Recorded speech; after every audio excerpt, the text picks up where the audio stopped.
This episode of Policing Matters is brought to you by Lexipol, the experts in policy, training, wellness support, and grants assistance for first responders and government leaders.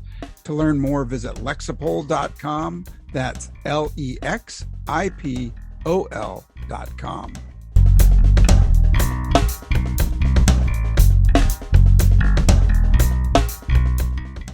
Hey, welcome back to Policing Matters on policeone.com. I'm your host, Jim Dudley.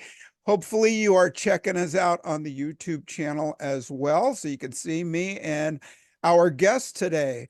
Well, most law enforcement veterans who have been in the business for more than 10 years or so have anecdotal experience with terms such as the Ferguson effect, George Floyd, and depolicing. My guests today are researchers who conducted a study on depolicing with very interesting results. Our guests today are Dr. Charles Scheer, Dr. Michael Rossler, and Jacob Foster. Dr. Charlie Scheer is an associate professor of criminal justice at the University of Southern Mississippi. His research specializations are police workforce management, police training, and police leadership pathways. Welcome, Dr. Scheer. Good morning. And Dr. Michael T. Rossler is an assistant professor in the Department of Criminal Justice Studies at Illinois State University. Welcome, Dr. Rossler. Thanks, happy to be here. And Jacob Foster is a doctoral student, soon to be Dr. Foster, within the School of Criminology and Criminal Justice at Arizona State University. Their full bios are listed below in the show notes, along with some links to articles and some upcoming work. Well, the three of you, I know you're working on busy schedules. I appreciate you being here. It's important to understand the issues. Tell us about the study and what was the impetus behind the study behind it. Why'd you look into it? Yeah, I guess I'll start. So I was working for Mike at the time, and we both read this book by Dr. Willard Oliver. It's titled Depolicing When Officers Disengage. In that book, Dr. Willard Oliver, who's also a former police officer himself, he conducted 60 interviews with cops on the depolicing phenomenon. And I think what stood out to me was that especially this last decade, there's been a lot of focus on how police are publicly, scrutinized and how that would maybe impact their behavior. But a lot of these behaviors, at its core, the disengagement from proactive behavior has really manifested in a lot of different ways over time. You think of police shirking, when officers maybe go back on their duties, neglect them slightly, it could be manifested because of maybe low morale or organizational culture, or it's the blue flu. Officers are calling in sick to maybe avoid some type of responsibility and response to something. Or, more recently is, you hear about the Ferguson effect, which, put in just simply is referring to that idea that, because of increased scrutiny of police, particularly deriving from high profile cases such as excessive use of force, can lead to a phenomenon where police officers become less proactive for a period of time. And so it started out as my master's thesis, but we ended up turning this into a publication. We really just wanted to examine the depolicing phenomenon by collectively examining a lot of these relevant predictors that would make an officer want to disengage from being proactive. Mike Rossler could probably do a better job of explaining, how we collected our data.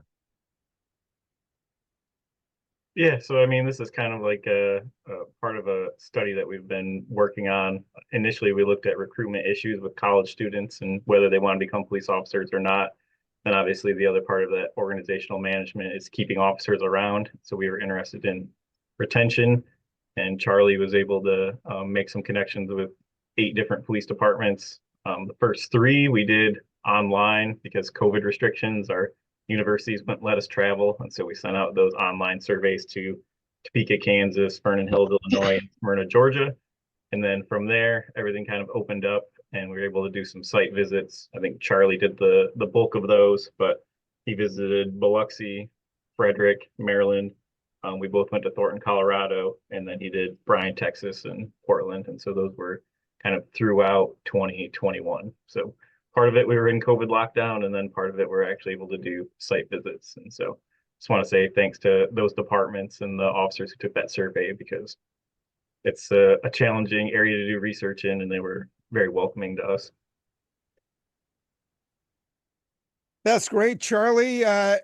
Any resistance from those agencies, or how'd you get?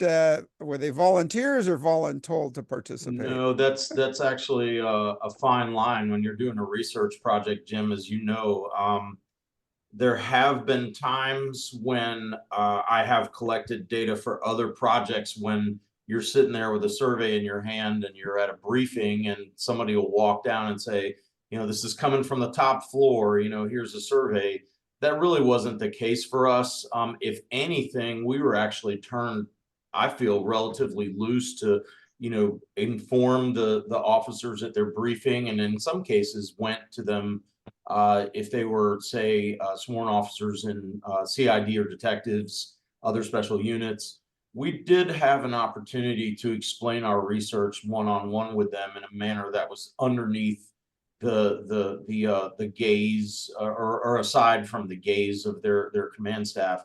And therefore, the results that we got, and this is very interesting to me, was about the most well-rounded and diverse group of officers in a nationwide sample that I feel has been conducted for a retention study of this fashion in the modern era. There hasn't been very much done in that regard, and I'd like to you know, look at what we were able to accomplish because of the COVID restrictions being just immediately in the rearview mirror as a pretty informative and important exercise. You know, interviewing and talking to people, and then you know, getting back in touch with people that were maybe had just left the department. We couldn't do that part of the study. We had to kind of focus only on that survey aspect, because we weren't allowed to go beyond that because of COVID restrictions. But what we ended up doing for the study was pretty fruitful. That's great. And so you talk about 6 tested drivers. Who's going to talk about that? Sure, I can do it. So a lot of the discussion around the depolicing phenomenon revolves around public scrutiny.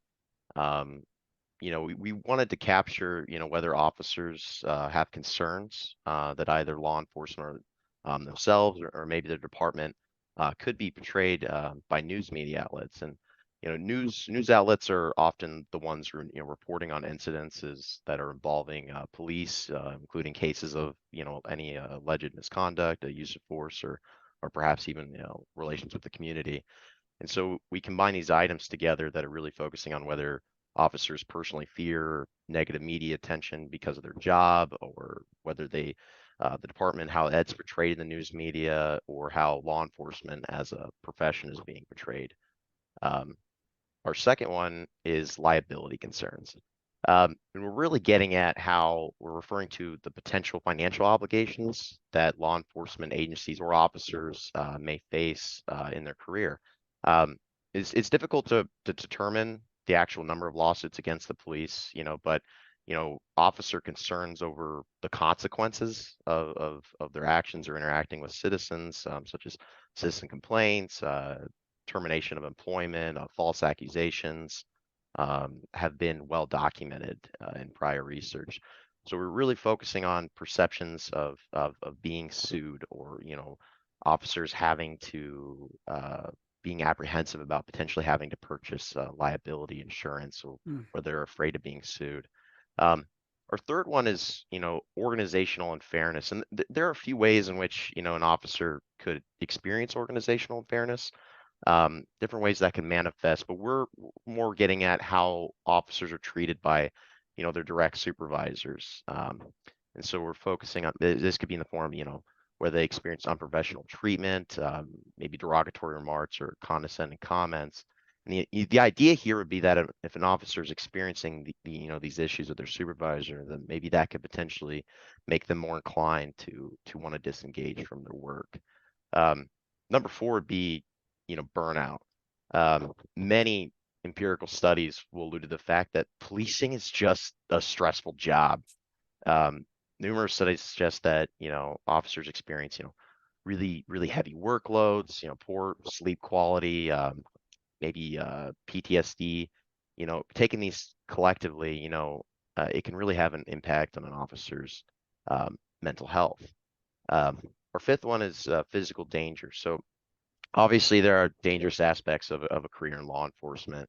At certain points in an officer's career, there might be instances in which, maybe a suspect presents some type of threat to the officer or the other or others in the community. And so it was really worthwhile for us to examine how these perceptions of danger can maybe be linked to the inclination to disengage from proactive policing. And finally, I mean, as Mike and Charlie were kind of discussing, I mean, given the timing in which the data was being collected, we want to make sure that we make an attempt to capture whether officers have concerns of contracting COVID. What distinguished policing from a lot of careers during the time was a lot of occupations were able to move into this virtual format. A lot of people were being able to work from home, but that obviously wasn't true for officers. They weren't able to mitigate that any health threats by working from home. So there were very limited findings to suggest that, maybe some officers did have concerns of contracting COVID or maybe contracting and bringing it home to their families. But more importantly, some groups even recommended, the police agencies maybe reduce their stops in order to mitigate, any exposure.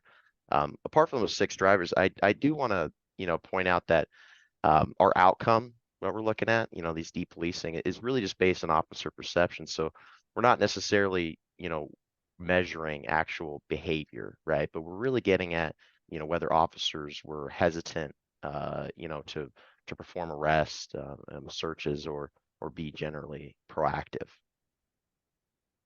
Yeah.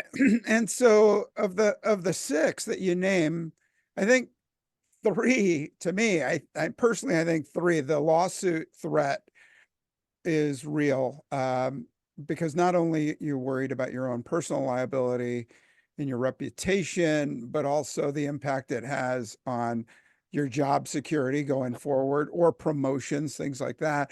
But the media scrutiny, I mean, media goes up and down in their perception of policing. And, after 9/11, we were riding the wave, right? So we had really good public and media perception and support. But when you did this study, were you looking at a specific timeline, or were you looking just at the impact from Ferguson, George Floyd, COVID going forward? What was your timeline for that?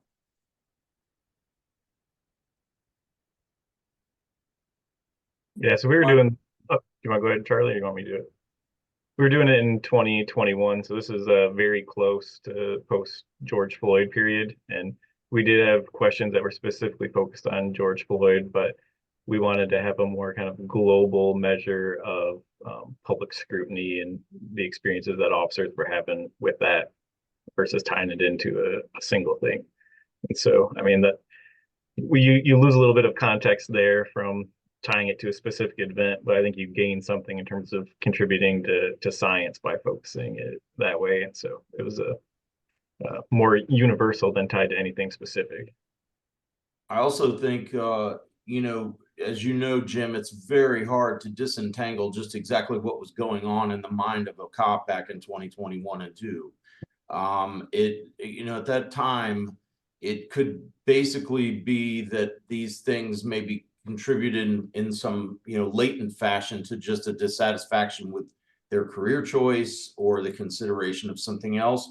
But our survey didn't treat it that way. We actually did have specific questions about Floyd, COVID, and other events, as well as things that didn't tap into the historical importance of those specific events, but stuff that was traditional and would normally be encountered in other careers, such as workplace culture, a relationship with one's supervisor. So we did in the survey make as good an attempt, and I think it was successful, to disentangle the environment of 2021 and 2 by putting things in specific question form. As to whether or not, an individual officer in a briefing taking a survey is able to perceive that, that's going to be dependent upon a lot of things. But I think, that's a threat to the validity of your study, regardless of whether it's police, or if we were, studying the job satisfaction of, high school teachers when we're asking them at 2:30, are you ready to go home? So there was a lot of stuff going on, but we did a very good job, I think, of, disentangling that with our questioning. I see. So what stood out? Let's just go down the line, Charlie, Mike, and then Jacob. What stood out as maybe an aha moment in the findings, or did you get what you expected? Mike, Charlie? I can talk a little bit about these too. I did feel like there's a distance, if you will, between the officers we spoke to, and I think that it does have an impact on their uh, career considerations between some of these events and what they deal with day to day. I'm not entirely ready to say that the historical importance of the events that we wanted to measure was at the forefront of their mind when they are writing a report, conducting a traffic stop, interacting with the public because of a complaint, or even some of the positive things officers do. Like you were saying, Jim, I think that that's dependent upon the officer's mindset for other reasons. And Mike actually did kind of put together, some articles and things that I think did spell out for us on the front end, what to expect. But I don't think, as I look back on this study and I look at the sort of bird's eye view of it. There wasn't any smoking gun, if you will, Jim, that to me indicated, but there were some surprising findings. Mike, do you want to talk about those? I mean, for our research, I'll take a couple of them and then I'll leave a few for Jake because I'm sure he's got some input too. One that I've been struggling with is the lack of a significant finding for organizational unfairness. And so looking at the previous literature and what police officers say in interviews, it's if you feel supported by your supervisor, you're going to be more willing to go out and take those proactive actions because you know that somebody has your back. And so if you engage in some type of behavior and then you experience a lawsuit and it gets settled by the city or settled by the department, you might feel like that's an admission of wrongdoing. Or if every time something happens, your political city government puts the burden back on you or pushes back on you, you might be less willing to engage in these types of proactive policing behaviors. But we didn't find a significant finding for that. We did find significant findings between departments, but nothing specifically tied to organizational unfairness. And so that was one that was really surprising for me, that it didn't seem to matter how your supervisor supported you in terms of whether you're going to continue to engage in searches and stops and arrests. Yeah, I would also throw in the fact that when you talk about the George Floyd incident, I don't think that we made any attempt to statistically relate George Floyd to depolicing, Jim, but we did notice that there was an effect of the George Floyd incident on individual thoughts about maintaining the policing career as a whole. I think, Mike, it was just over half of our questions or our responses to whether or not George Floyd incident would make them reconsider their police career was either a strongly or just basically agree with statement. So for just over half of the officers that and this is a national study, Jim, to say yes, that that incident was powerful enough for me to reconsider my career, does suggest that maybe there would be a relationship to their productivity or other things, but it wasn't considered by our study as having a bearing on depolicing. Jake, anything? Yeah, absolutely. I think like one thing is liability concerns, as you were mentioning, Jim.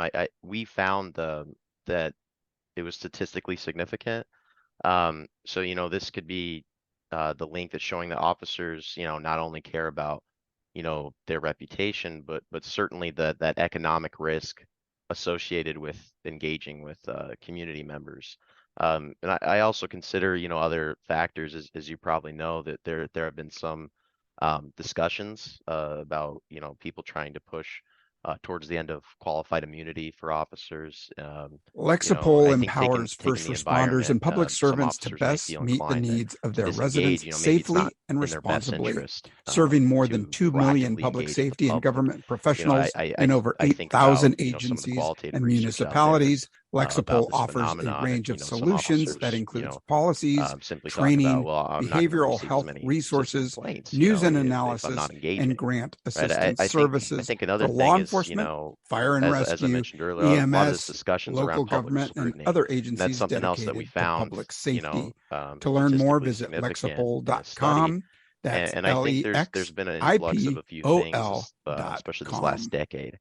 So obviously, the widespread implementation of body-worn cameras, taking that, coupled with social media outlets and any interaction with the police, it's very easy to be distributed among the general public as well as the news now, compared to many decades prior. And so it's really easy for officers to observe news media or other media sources that might depict law enforcement uh, being portrayed negatively, or officers may either witness protests on news media or personally witness that themselves, might make them more inclined to depolice. And one final thing I would want to add is just some of those drivers that we were talking about, Jim. I mean, not all of those taken as a sample collectively were statistically significant. And I don't want to necessarily downplay the factors that we didn't find to be. I think there are differences across departments. Depolicing, and I don't think we're necessarily included all the factors. Probably, many others, it might be compacted to make an officer want to disengage, but you have to consider, the characteristics of, the agency themselves, surrounding area, whether protests were recent or not, maybe the workload of officers, how they're treated by their peers or, their supervisors.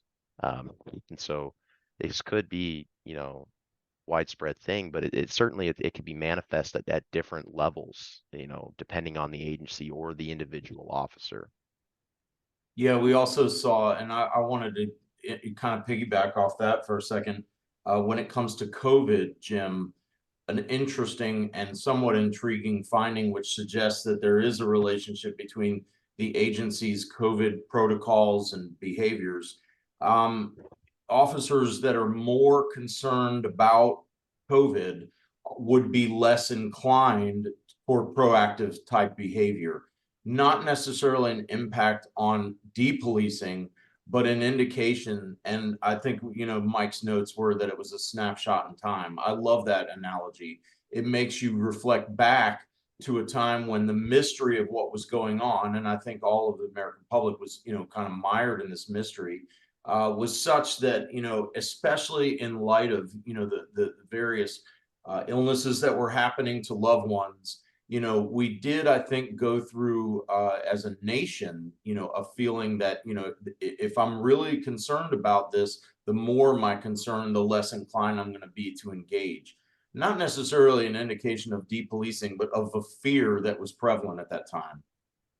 Yeah, absolutely. And I think, in response to what Jake said, the idea of do nothing wrong became, a rally cry among, the frontline officers.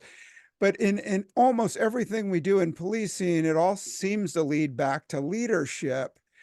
And after COVID or during COVID, we had so many chiefs leave the profession, and whether it was a planned retirement or not, I think, such confusing times. We need to benchmark 2020, 2021 as so many significant things happening. And when the leadership was either leaving or acquiescing to public requests to do less, I think frontline officers took lessons from that and took that as their marching orders.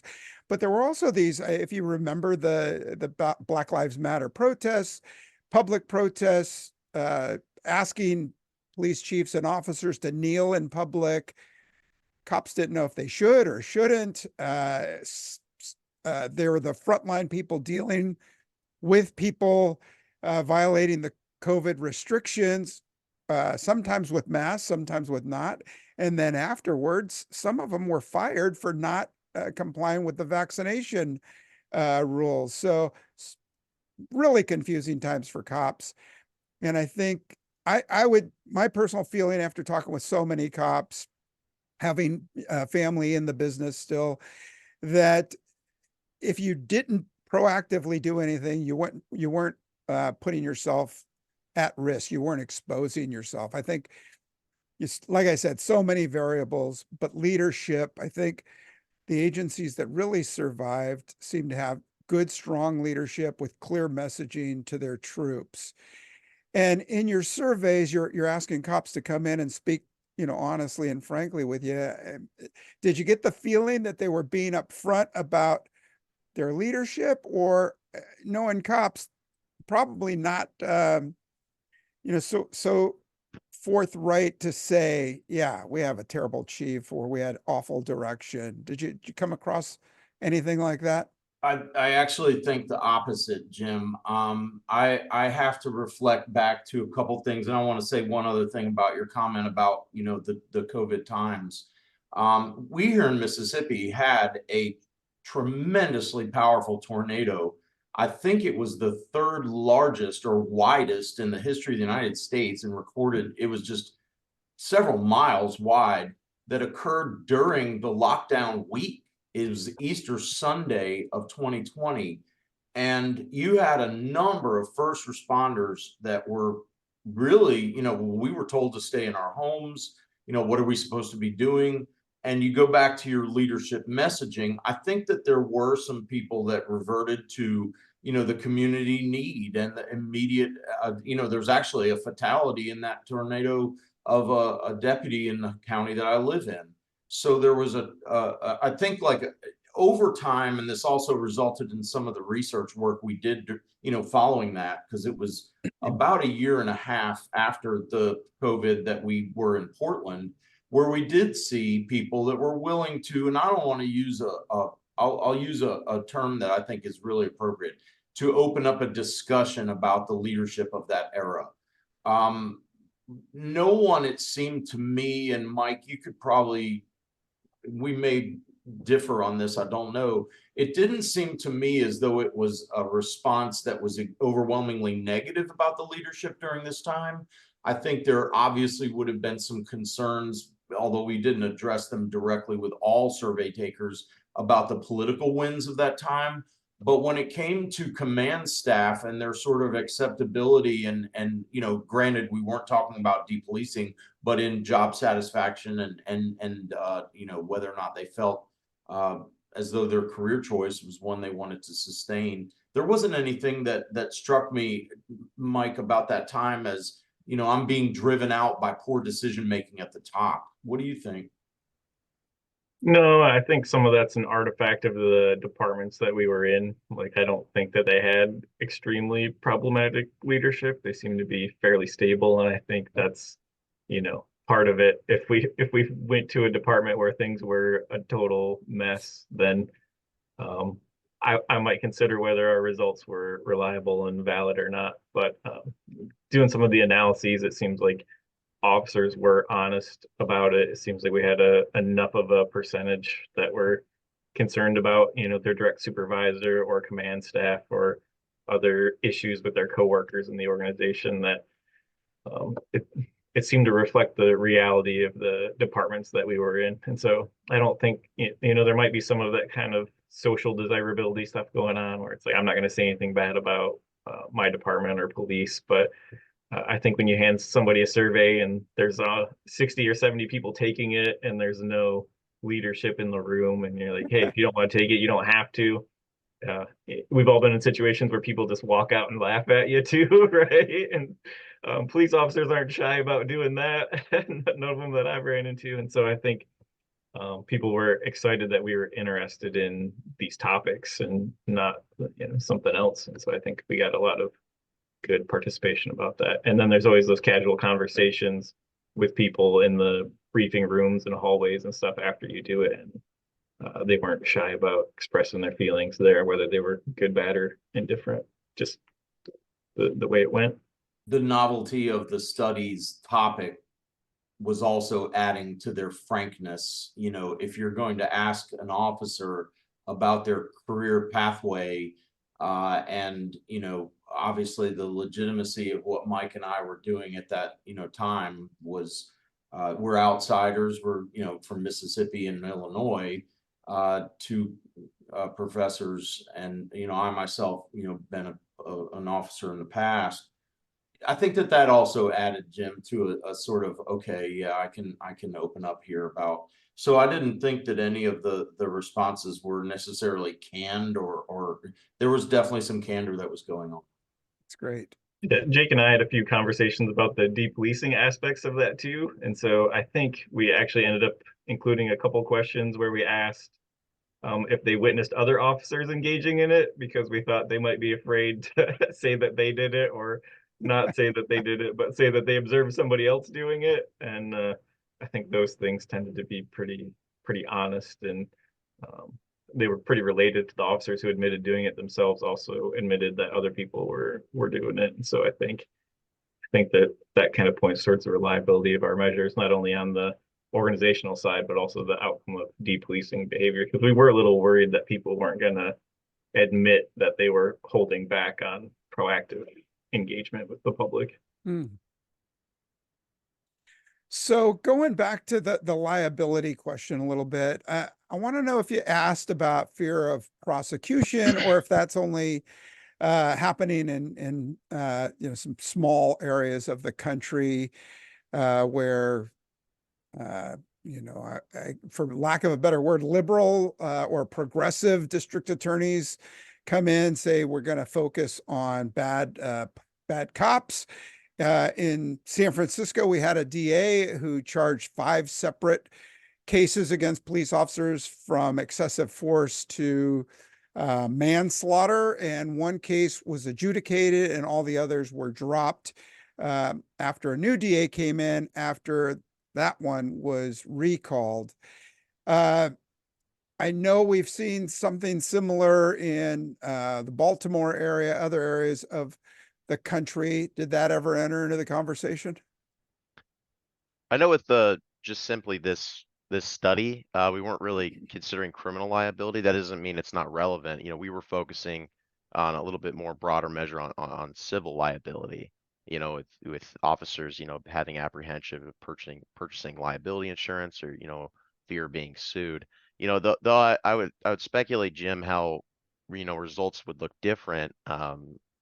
If we try to parse out those concerns of being held civilly liable or criminally, with being prosecuted.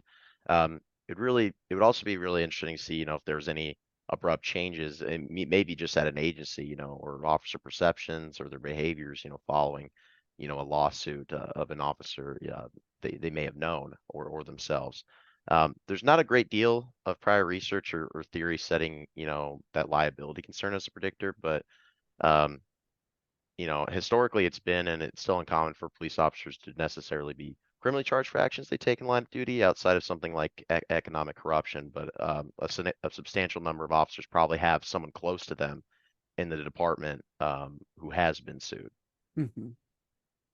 Yeah, I was thinking along the lines of, after George Floyd, nationally, there was a critical look at the carotid restraint and other neck restraints. So through DOJ recommendations, so many departments abandoned or forbid the use of carotid restraints, and even to the point where NYPD for a time had a misdemeanor law that said if you place your body on any part of a suspect while attempting to restrain him, could result in misdemeanor charges. That was repealed almost immediately. But depolicing, as far as if they're holding up George Floyd as that one incident that the media is really holding on to, the I want to say the lack of restraint or the response saying they didn't want to put hands on to resisting suspects anymore was the physical part of the job ever brought up in the interviews? Yeah, I think that when you're meeting with a briefing, as we were, Jim, and this is actually something that I have over the years of doing things from the research and academic side, it is somewhat frustrating that we cannot ask questions on a basis that would be directly, I guess, like addressing issues that are always on the front burner. You know, there's a revolving door of issues that it seems like research is just having to play catch up. And that is something that I find kind of fascinating about it, but it is definitely a hindrance to understanding.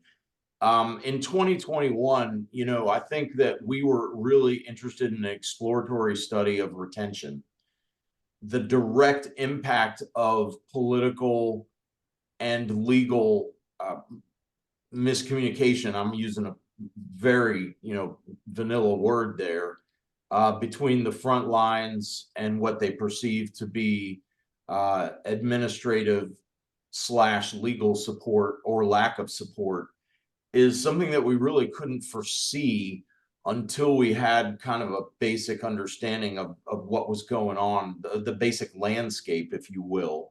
However, that is not to suggest that somewhere there needs to be a more direct assessment of issues like that in specific areas of the country where you and I know there is tension and has historically been tension. When we were in Portland, it was evident that there were specific people on the city's political leadership that the Portland Police Bureau officers were apt to say, you know, if not for those individuals. So this is something that we just couldn't foresee, nor did we ask, but I think leaves the door wide open for tremendous future effort on our part or some other researcher to look at those things. And I also just want to add that, you know, before we came on here, you and I were a part of just such an informal study on the part of Police One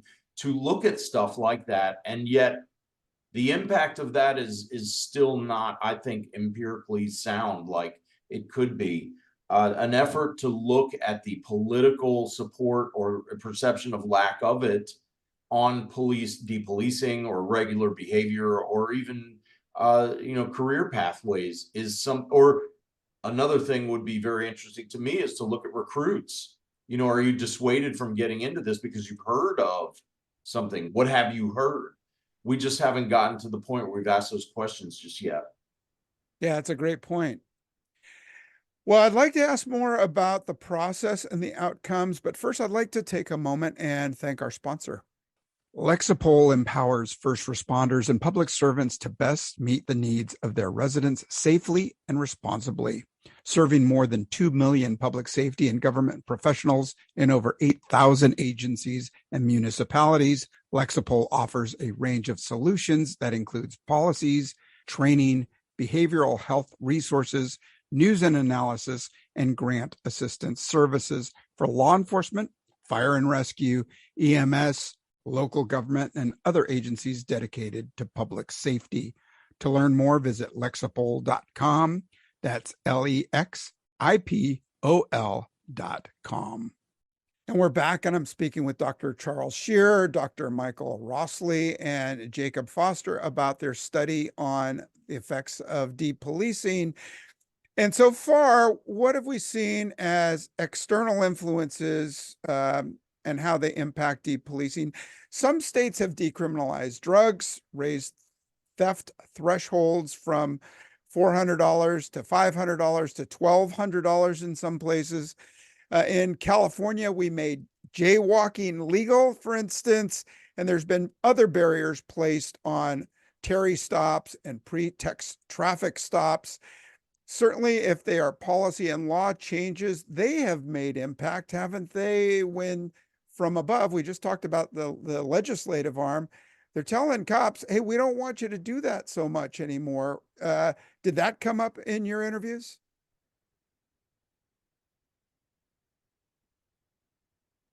Mike, you want to talk about that one?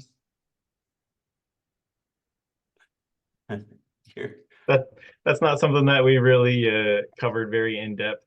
I guess that's, you know, the police have always been responding to public sentiment in that way and responding to the law, right? There's a lot of different restrictions that have been placed on police discretion, and we were more interested in, you know, what are they doing proactively, not so much once these legislative controls on discretion happen, how do officers respond to that type of stuff? And so, I mean, there's been situations where those go into place, like Tennessee versus Garner, and it ends up being a wonderful thing, right? These controls on discretion, and it boosts public morale. And some of these things I think you could explain just by like inflation, right? So if you're moving those thresholds of how much is stolen, I think that's kind of like following along and trying to track with justice. And maybe it's just public sentiment articulating when and where they want police to intervene as far as things like jaywalking. I think that's always kind of been a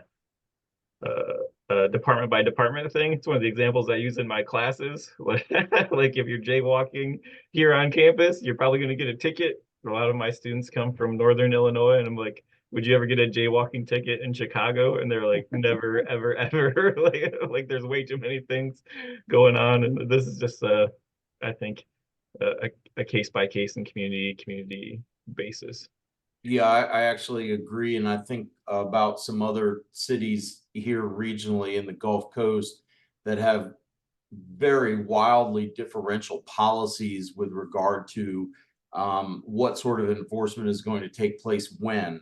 There is a much different environment in the Gulf Coast during Mardi Gras that there is, you know, and during the summers than there would be during specific other events. Jim, I think that there's again, you know, some room to sort of make some other hypotheses about, you know, what might affect officer behavior from a procedural and policy standpoint. With regard to some of those things that you mentioned, I would be very interested to see a study of how these events that we've been talking about, COVID, George Floyd incident, et cetera, on changes in departmental policy. To my knowledge, there hasn't really been a definitive study of the effect of the events of 2020 through 2022 on police policies that were enacted, you know, at the top, or you know, tension about specific policies that may have taken place. That would be something that would guide, I think, a future discussion of whether or not officers, once those policies, you know, were laid down, you know, were they going to leave and go to another department? Were they considering, you know, abandoning policing as a profession? Or in the case of, you know, Jake's article, you know, would it just affect their, you know, individual reaction to certain incidents and cases of you know, interaction with the public? We don't have that yet. Yeah, and I think my question goes more to the heart of morale as being, do they feel supported with the erosion of laws that make otherwise negative up to criminal behavior something that they would have proactively pursued in the past? A car driving without license plate in attempt to evade ALPRs, to pull a carjacking or a mass theft from retail. We're seeing much more of that today.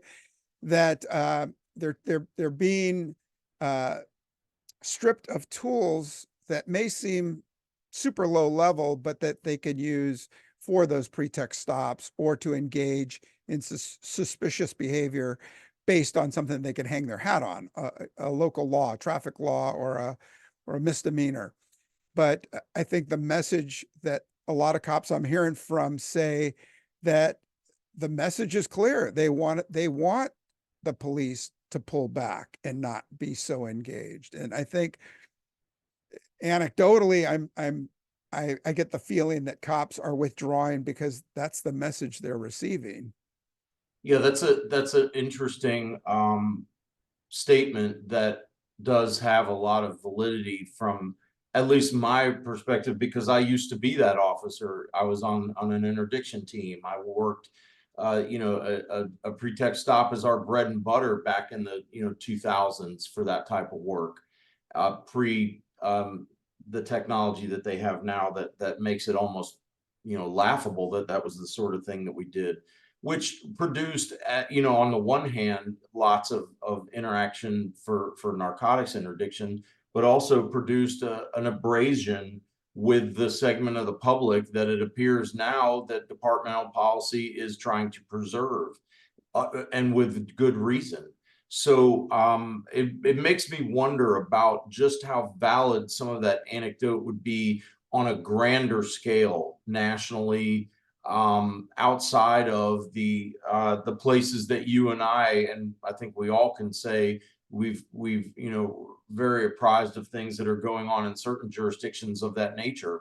And we've seen, and like you use the word erosion, I think you could even be more particular to say that, at least from the political standpoint of some of these officers, they feel somewhat offended that rug is pulled out from under them. And that's a very valid point that we don't have a whole lot of empirical support for just yet. Mm-hmm. Yeah, and going back to Sir Robert Peel and the idea that prevention should be the number one priority of police, not making arrests, that when you take away these kinds of things, you take away that prevention aspect. And your study in depolicing takes away that dimension of proactive policing and in the attempt to prevent crime.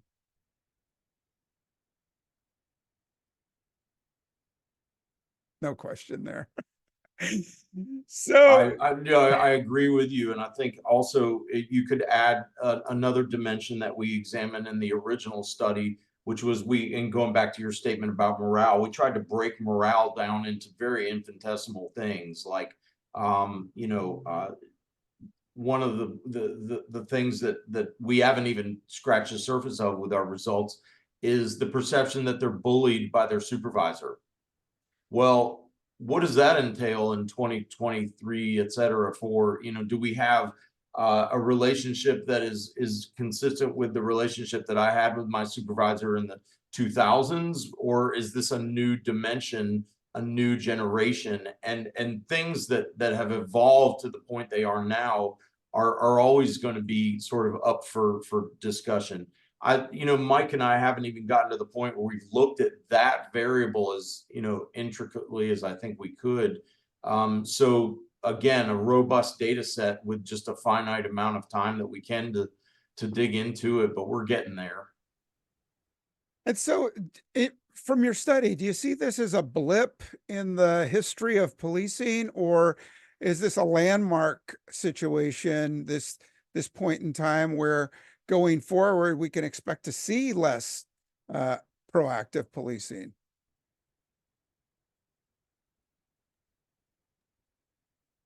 I mean, I would hesitate to call anything that we do a landmark. Like for me, that seems like out of place. I would put it in the context of what our goals were. And so historically, this has been something that's been mentioned, right? Like I don't think police officers having an issue with something going on in their environment and then temporarily withdrawing from certain behaviors is unusual. I think that's been going on since we started studying police as an institution in the 50s and the 60s. I think our contribution here is kind of explaining why this is happening, because there's always been evidence that it happens, and it's kind of an ebb and flow. And sometimes officers are going to be more proactive, and sometimes they're going to be less proactive. And ultimately, we're trying to explain why that might be the case. Is it actually the things that they're saying? And can we relate that kind of numerically? I think that there's also some opportunities to kind of reframe what proactivity is. Because of course there's people who are going to call the police and they want the police there and they want the police to intervene. And then there's people who are not going to call the police, and you might still be in a place where you need some type of police intervention in your neighborhood, but you don't want to call them or you're afraid to call them. And how can we have the police engage in proactive activities that the community still supports and appreciates? And some of those laws that you mentioned might help kind of define those boundaries about when you want the police to intervene and what you want them to be doing, while still not necessarily being bold enough to call them if you're in a community where you have a high level of fear about actually asking the police to come help you out. Yeah, I also wanted to illustrate that with Jake's article being the beginning of that scale, if you will. If there's a continuum of outcomes from all of these events on police thoughts, behaviors, career plans, Jake's concern with just how that may affect your individual reaction to specific calls, public interactions, not I'm leaving, I'm going to work at some other venue, or even worse, I'm going to leave the profession entirely. So what we really did find out from, I think, the biggest contribution I feel the study made was to take morale and look at it on a scale, if you will, reacting to these events and others, ones that like I said, the prior question, we have a whole lot of work to do to continue to evaluate that on a continuum, if you will, of possible outcomes related to the career.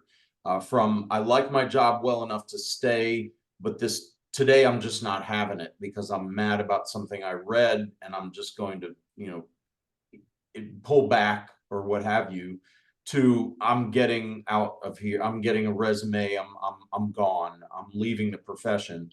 And what I think we found there, Jim, was a kind of a mixed bag, if you will. In places that I would have thought people would have been leaving the profession, we did not see, we talked from the previous, article, this leaving in droves was not supported by the evidence from our study.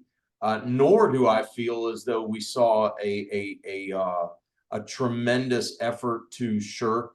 It was not really as obvious either, but some, as we stated before, impact of maybe the individual venues that we looked at, but also, the as Mike said, it's a continuum, and these strategies are going to be, always continually evolving.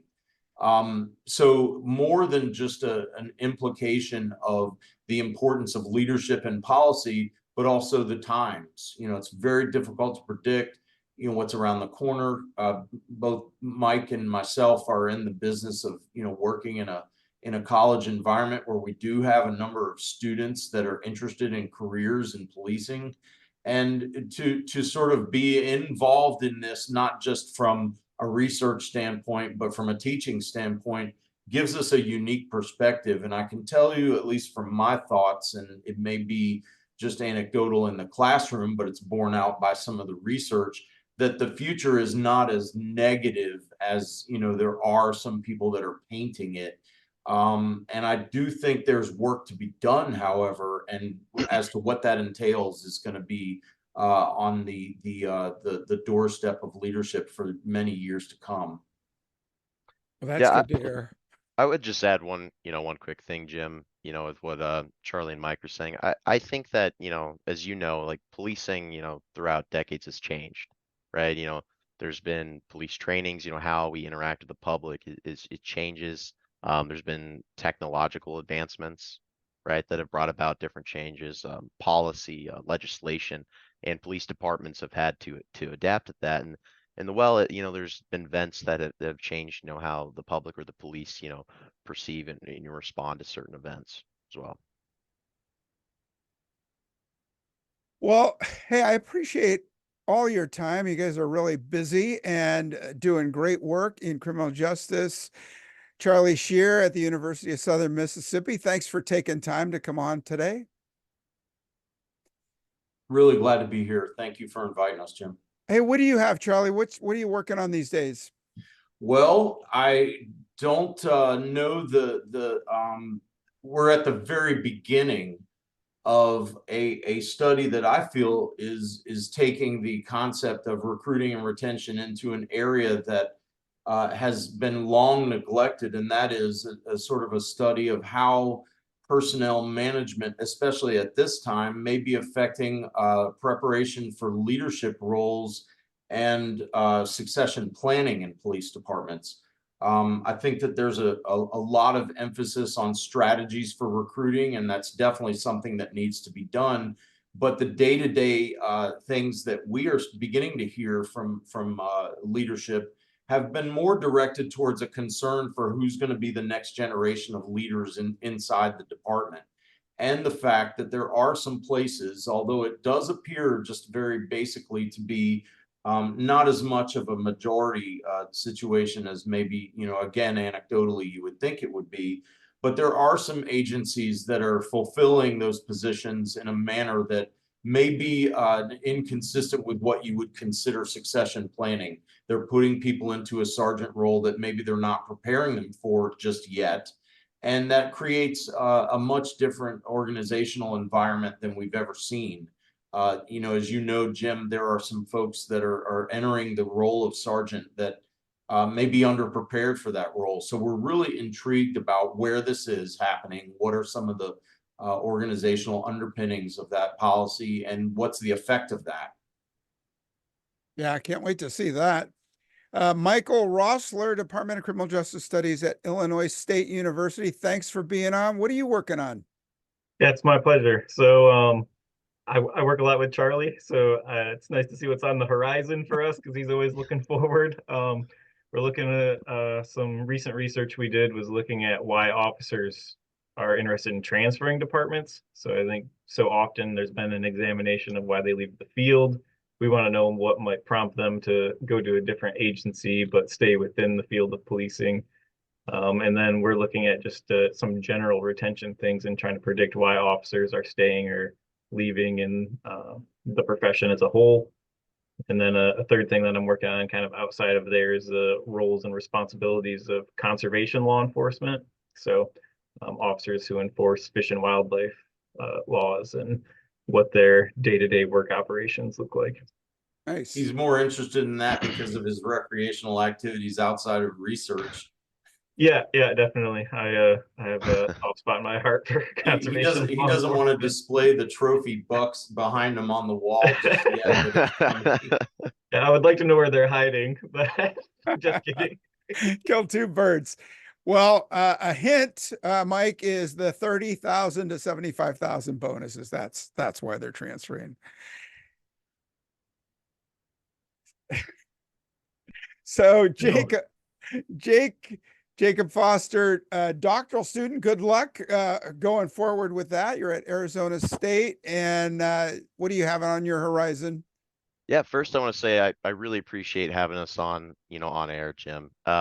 Right now I'm in my third year. I'm working on my dissertation. It focuses on kind of this link between, officer use of force training and their behavior. So I'm really looking at, how maybe certain types of training may impact how officers, respond to certain types of resistances.